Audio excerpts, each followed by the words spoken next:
Hi, my name is Cathy Neptune and welcome to my kitchen. Today we're taking advantage of the fall harvest season of vegetables, lean pork, and really supporting local farmers in the produce section. We're starting out our menu tonight with roasted fall vegetables. And we've got quite a variety here. And you can choose whatever you and your family would like. And I have to say, a little tip that I used was that I pre-cooked these vegetables in a roasting pan in the microwave. I did 2 batches for this amount of vegetables. And that's something you could do the night before, so you have a little pre-prep done. It makes it convenient too. They're not cooked all the way, but I'm roasting them off in the stoneware bar pans, which I absolutely love to use. And in here we have a variety. We have carrots, and we have sweet potatoes. This is delicata squash, regular red bliss potatoes, some parsnips. And what I've done in here, I've seasoned them with a little bit of olive oil on the bottom of the pan. And I think I'm going to add some onions to this too, roasted onions.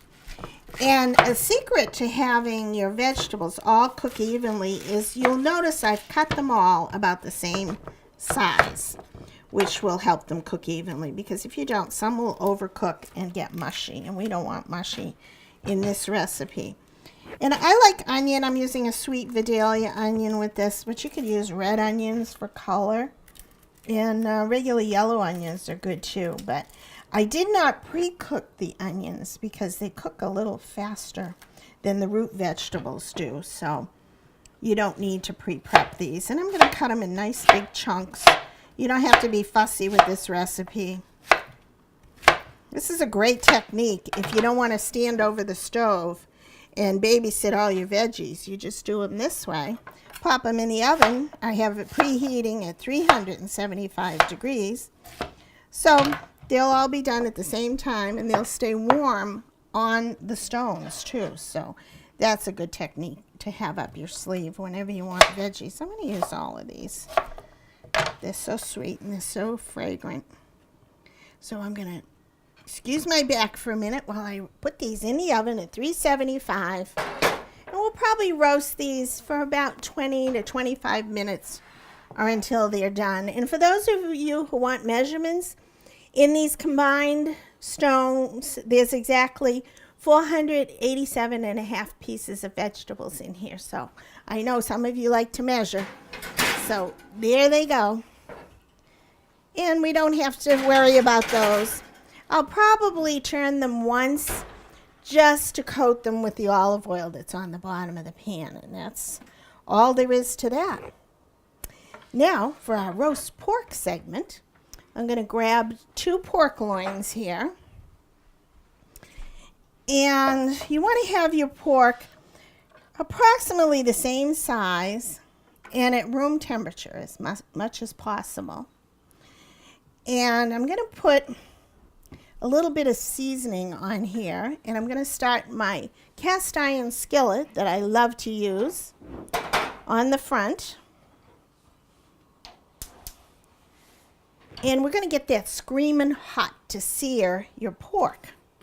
Now, before I put it in the oven, I'm going to put some seasoning, another form of seasoning. But right now, I'm just going to put a little bit of onion powder and garlic powder on the top. And we're going to finish this off in the oven at the same temperature that our vegetables are roasting, which you can see is a very convenient way to cook because we're utilizing the whole oven for our main dish. Now I'm tucking in, there's a little piece of the pork loin over here, and if you left it like this in the skillet or in the oven, this would be very dry. So I always like to tuck that under. And you can even trim it if you found that it didn't fit inside of your cast iron skillet. And of course, if you don't have a cast iron skillet, which I hope you all do, you can do a regular heavy duty non-stick pan, but make sure it's oven proof so that you can put it in the oven at 375 degrees to roast. That's why I love the cast iron skillets, because they're so agreeable to high heats and they're flexible in different ways that you can use it. Now, once you have your cast iron skillet heated, you add your olive oil. Now, a good rule of thumb is hot pan, cold oil, foods don't stick. So you always want to preheat your skillet, then add your cold oil, and you give a chance for your skillet to open the pores and get the oil infused into the pores of the skillet, which all pores, even if they're aluminum or nonstick, they all have pores to them. So that's a good little trick. I learned that in skillet school. So we're going to pour a little bit of oil in there just to coat it, let it get hot, and we're going to sear this on all sides. Then I'm going to take it out, and I'm going to add a little bit of Dijon mustard, which I love. It's just, it has a lot of flavor to it. And then I'm going to use a different type of rosemary herb seasoning. And if you didn't have the dry rosemary, of course, you could use fresh. You could use thyme as a wonderful combination for the pork. And I see we have a pork question in the audience, too. Did you... Hi, Angela. Hi. That's my friend Angela. What was your question, hon? Could I use pork chops instead of the roast? Sure. Again, make sure they're room temperature. Same technique. But it wouldn't take as long, of course. So you could do this for a skillet dinner for your family in just half the time. Make sure your pan is hot. Your pork chops are room temperature. Season them the same, brown them, and then into the oven. And I probably do 10 to 12 minutes, depending on the thickness of your pork chop. Yep. Okay. On the top of the stove, you're going to brown them the same, and then pop them into the oven. Thank you. You're welcome. So we're going to pop this in on the skillet. Now stand back, because this gets really hot. Let me do it. And I'm kind of curling them in a little bit, you can see, to fit them into the pan. And then I'm going to season the other side of them, because that's important that we get them all seasoned.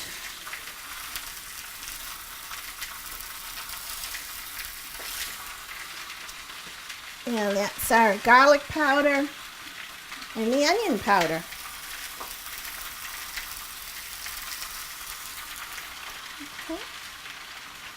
We'll let that go just till they're brown, and don't move them around in the pan too much. You want to really form a crust on your meat.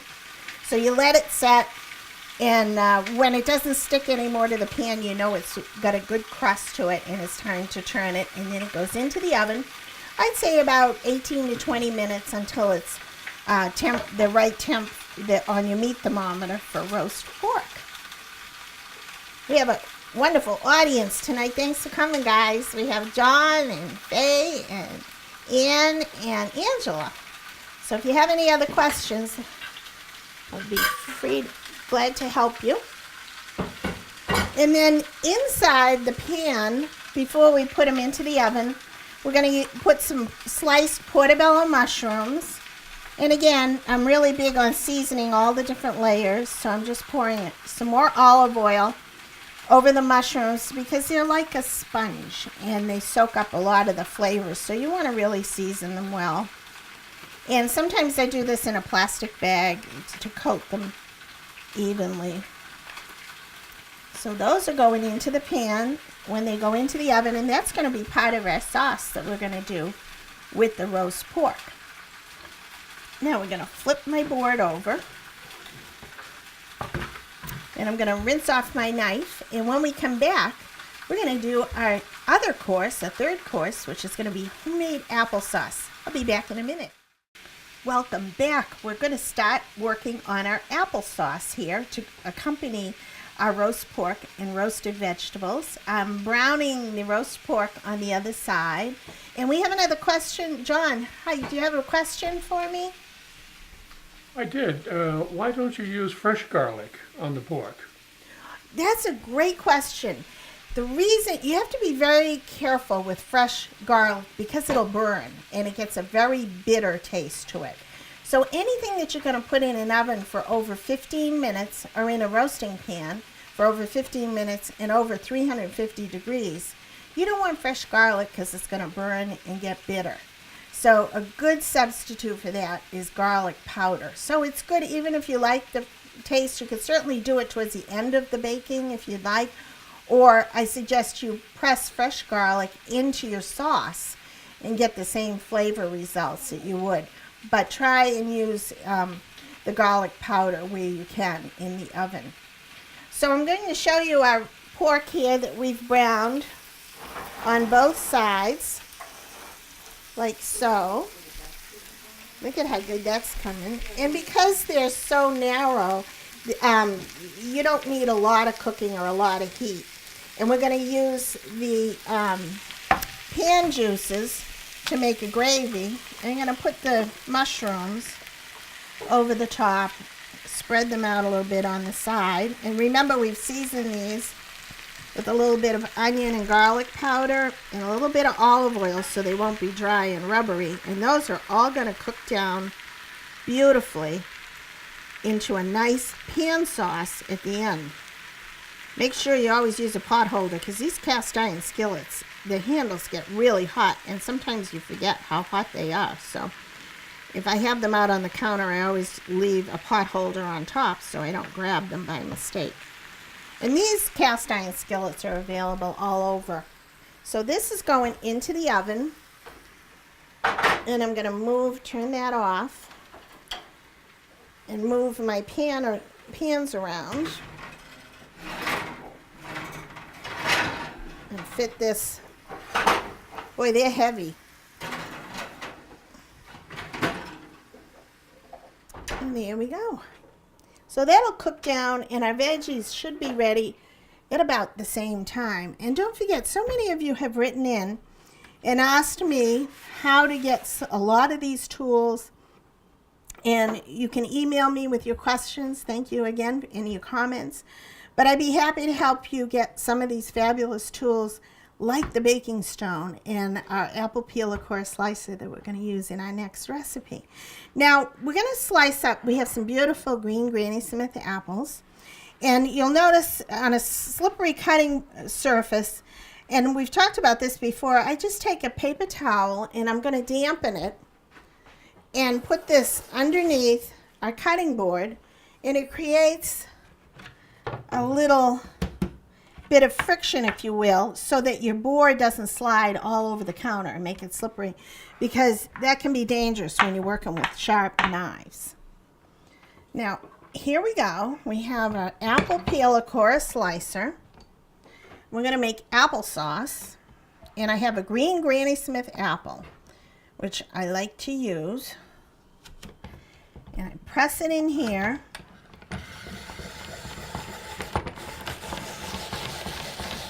And you peel it, go all the way to the end, and you core it.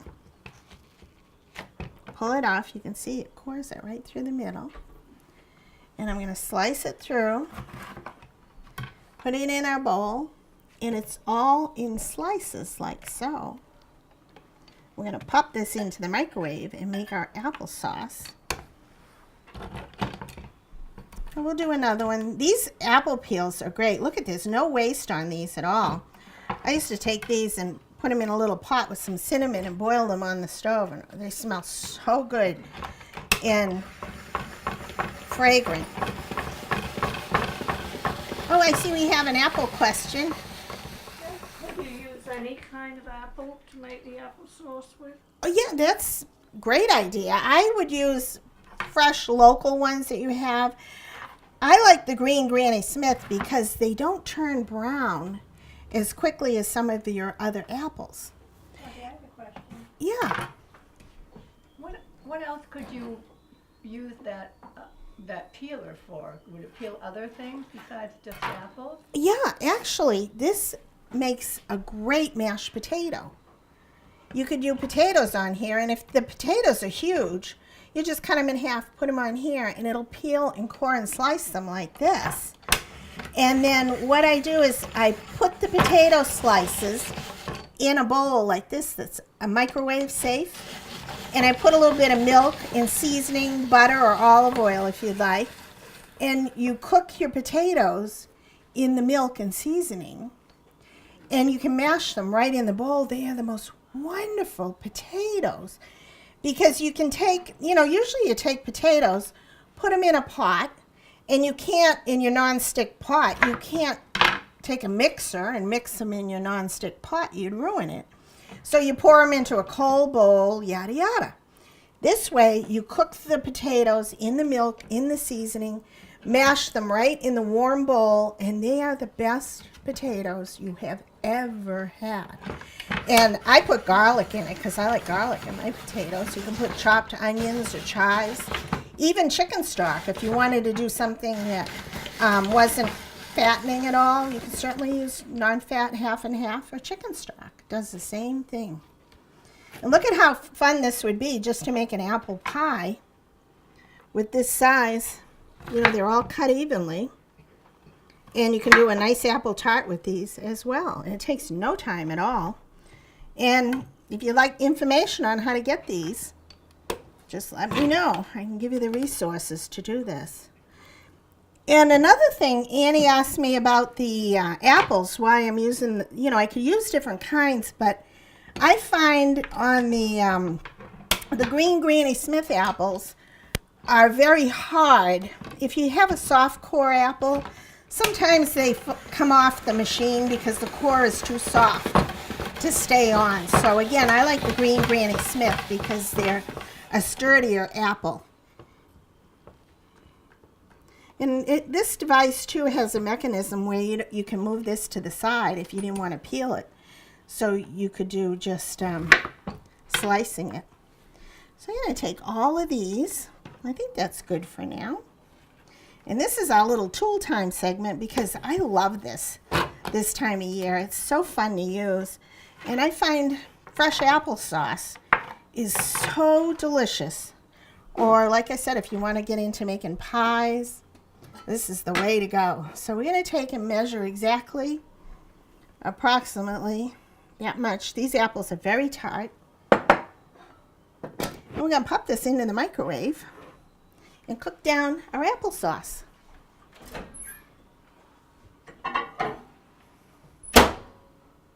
Let's cook this for 15 minutes on high, and you can certainly cut them into smaller chunks if you like a finer applesauce. But I kind of like it chunky like this. And this is great over ice cream too. And sometimes you can take a can of whole berry cranberry sauce and just add that into your apples and with a tablespoon of flour and cook that down with the apples too. And it is so awesome. And you can put a crumble on top of that as your filling and make a wonderful apple crisp or an apple cobbler, cran apple cobbler. And for Thanksgiving, that's a great thing to have in your recipe repertoire to do that. So that's our tool time segment. That's an apple peel, a core slicer. It has a little C-clamp on it too, so you can clamp it right to your counter if you wanted to. But I like the versatility of being able to move it around. And it's a fun thing. The kids love to use these. I used to go on the field trips with them apple picking, and everybody wanted to use it. It's a fun thing to do. We're coming back. We're going to do dessert. We're going to check on our veggies, so stick around. We'll be right back. We're back, and before we do our dessert, I just wanted to remind you that we're going to do our mustard and herb glaze on our pork. And I baked it off for about 10 minutes because, again, you don't want the mustard and the herbs to singe and burn and become bitter. So about halfway into this, we're going to take and put a little bit of Dijon mustard, approximately that much. And we're going to brush it over the top. This gives a nice piquant flavor to your pork. And just brush like a glaze. You're making a little bit of a glaze. And it's really good in the sauce that we're going to make on top too. You can see how mushrooms are browning. This is a great little tool too. It's a silicone basting brush, which is very handy. You don't have to worry about it melting or falling, the fibers falling in. And then we're going to take our seasoning here. Is this it? No, that's not it. Oh, here it is. Our rosemary and herb And you can use thyme as well if you'd like, whatever your favorite herb is. And remember, we already seasoned this with some onion and garlic powder. And this is a blend of rosemary. This smells so good. And our mushrooms are browning nicely. We have our veggies roasting in the oven, our applesauce cooking in the microwave. So we're going to take this and put it back into the oven. That's hot. And then we're going to start, we'll be right back. We're going to start on our trifle. Okay? We'll be right back. Welcome back. I'm here to assemble our trifle. It's our pumpkin ginger snap trifle. And again, I prepared a lot of these elements ahead of time. And you can certainly do the whole thing the night before. It depends on if you want your ginger snaps soggy or a little bit crispier. I like to do them maybe an hour or two ahead and put it all in the refrigerator to chill. So I've taken some wonderful ginger snap cookies and I put them in a bag, and I got really angry and I bashed them with whatever you want, and it kind of breaks them up. And I'm going to put some of them in the bottom like so, and that's going to add a little element of crunch on the bottom. And then my mixture here, I've taken an 8-ounce package of cream cheese softened and 1.5 cups of milk, and I added a little bit of milk to the softened cream cheese and blended it really well. You could use a whisk or a beater or a mixer, but make sure it's well incorporated together. And then I took 2 packages of instant pumpkin pudding, added that with the rest of the milk, the 1.5 cups in total, blended it all together and chilled it. So that's our mousse mixture, if you will. And we're going to put about half of that into the bowl and spread it around. This smells so good. We blend that. We're going to put a few more of our ginger snaps on the top. I love to make trifles. And you make trifles, right? What's your special trifle that you make? I make strawberry trifle. Oh, that's nice. Fresh strawberries? No, frozen ones. Frozen? Yeah, that's good. What do you use for a cake mixture? Ladies' fingers, I put them all around the edge. Pretty. Oh, that must be gorgeous. Then you put jello in, and then you make custard and put it on top. Ooh, nice. And then whipped cream. Is that like a holiday specialty? Yes. Yeah. Yes. Yeah. Annie's from England. So we're going to add all this on top of the layer. I love the fall colors here. And I realize that pumpkin pudding may not be the easiest to find. So let's say you want to make this, Annie, and you can't find the instant pumpkin pudding. What you can do is take a whole can of pumpkin, not the pumpkin pie filling, but just plain pumpkin. Mix it with the 8 ounces of cream cheese and a packet of instant vanilla pudding and the milk, 1.5 cups of milk. And I would add your pumpkin pie spice, which is really a blend of cinnamon, ginger, and nutmeg, and add that all to the mix as well. But I was fortunate enough to find the instant pumpkin pudding, so why not use a shortcut if you can? It makes it easy. So we're going to put that there. And then I'm going to take some whipped topping, and I'm going to fold into the whipped topping mixture. Let me move this here so we can get this in. And I'm going to take some orange peel, and I'm using a rasp. Again, if you want to know how to get some of these great tools, I always say you can't build a nice dinner if you don't have the right tools, and it certainly does make everything easy. And you can see I'm just using the outer peel, not the white pith, which is, again, bitter. So you want to just put this over the top, and depends on how much orange you would like. And that's probably enough. Do you know there's about 2 teaspoons of orange zest from one orange? There's a lot of goodness. I think that's pretty good. So we want exactly approximately that much. Sometimes too, if you find that your base mix, the mousse mixture, is too heavy, you can incorporate some of your whipped topping into your pudding mixture to make it lighter. But I like a nice thick topping on top of your trifle. It just looks really, really pretty. So I have here, this is an interesting take. If you have local Asian or Indian markets, I encourage you to go and visit this. It's such an adventure to go. And I visited a local Asian market, and I have here crystallized ginger. It's just little shards, if you will, of fresh ginger that they've encrusted in some sugar, and it preserves the ginger.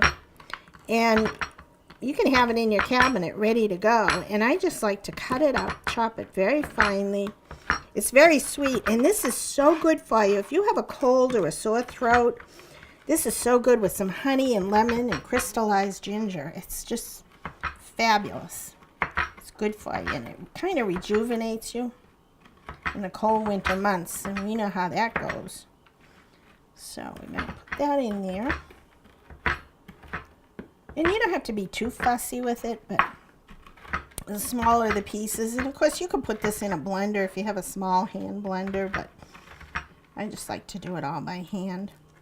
And the longer this sets in your whipped topping, the longer the flavors will meld together for you. So that's a good thing on your list. Go out and get yourself some crystallized ginger and put it in your apple pies or your cookies. It's a great accompaniment to anything that has orange in it. So I'm going to put that. It truly is like candy, so you don't have to worry about getting too big a chunk. And we're probably putting, I would say, a healthy teaspoon in here. And we're just going to fold that into your whipped topping. Gosh, this smells so good.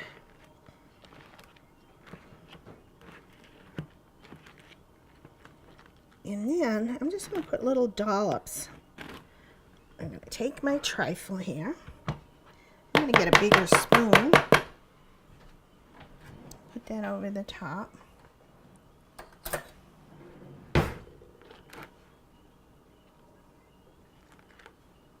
And just layer it around the circle. Or you can put a solid layer if you want, but I think this looks so pretty. Mound it up really nice and high so everybody gets a good bite of the whipped topping.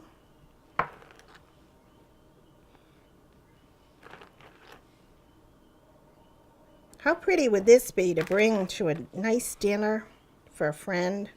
And be creative. Use your own favorite ingredients and make and invent your own trifles with all the seasonal fruits that you have.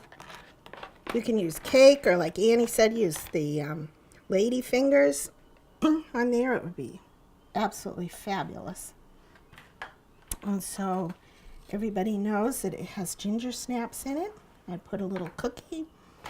You can put a few little crumb toppings on each for color.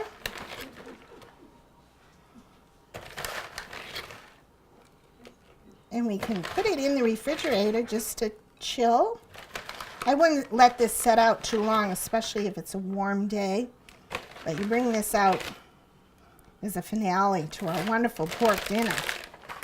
And what I like about this dish, you can serve it. It comes with its own pedestal, which makes a beautiful presentation. And it even has a cover so that when you put it in the refrigerator, it stays fresh. And you can transport it and store it very easily. So I'm going to put this in the refrigerator to set, and when we come back, I'll serve everything for you. You can see our beautiful harvest dinner. Welcome back. Look at our harvest feast this evening. We have our roasted, caramelized fall vegetables hot out of the oven. You're going to need a big serving bowl for these, and look at how evenly cooked they all are because they were all sliced in equal quarters or whatever, so the pieces are all the same. We have our applesauce from the microwave that only took about 12 to 15 minutes, and they're green because we use the green apples, and I'm going to garnish it for those of you who like cinnamon. Remember, all we do is add a little bit of sugar to this. And don't forget, for color, you can add cranberry sauce or whole cranberries. For our roast pork, we have an au jus gravy. It's not a real heavy gravy. It's more of a sauce. But look at these beautiful mushrooms that roasted together with the pork. And there were lots of juices that exuded from the roast pork. And I added just a little bit of water and a little salt and pepper. But I'm not doing a roux on this because it had the mustard glaze. And I find if you do a roux with a little bit of milk or whatever, it tends to curdle because of the vinegars in the mustard. So I like just a nice light sauce to carry through for the pork. And now, look at our beautiful roast pork that we've started on top of the stove and we finished in the oven. It only took about 22 minutes or so, but we're going to carve this. And what a beautiful, beautiful piece of pork. It's inexpensive, it's lean, it takes well to different flavors and sauces and herbs, and you see a little bit of the mustard glaze on the top. We're going to transfer this over to a platter. I'll tell you, and the leftovers here are just amazing as well. I'm going to transfer that onto our platter right here. See if I can do this in two different segments. And I tinted it with a little bit of foil to give it a chance to rest first, and then present it like this at the table.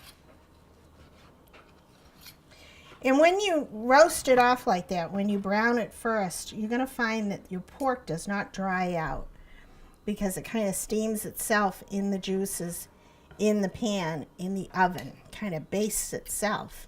And of course those mushrooms are a great, great addition as well. So I'm going to slice this. And thank you again to everybody who writes in and asks good questions, as well as our audience this evening.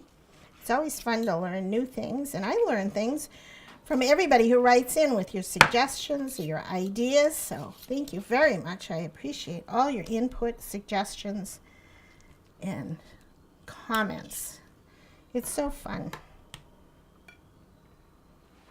You could certainly do this for a nice fall dinner. Have your friends and company in. Serve it with your au jus, if you will. This has so much flavor in this broth and herbs and seasoning.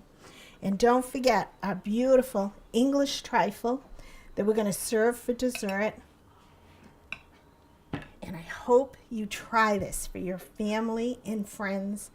Enjoy. Thank you for watching. We'll see you next time, and may the fork be with you.